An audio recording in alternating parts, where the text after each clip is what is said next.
ভালুকার বিএনপির মনোনয়ন প্রত্যাশী ফখরুদ্দিন আহমেদ বাচ্চুর বহিষ্কার আদেশ প্রত্যাহার করায় এক আনন্দ র্যালির আয়োজন করেন।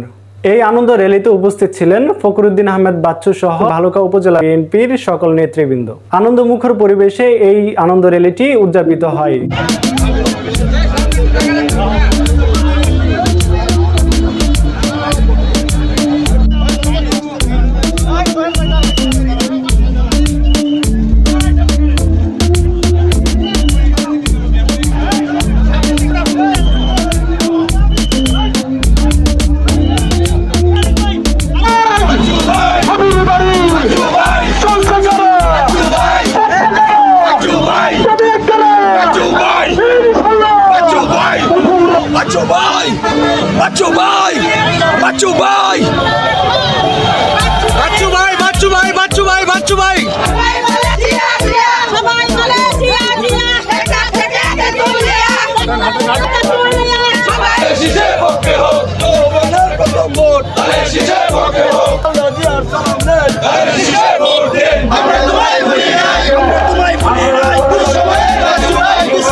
আমরা তোমায় ভুলি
নাই, আমরা তোমায় ভুলি নাই।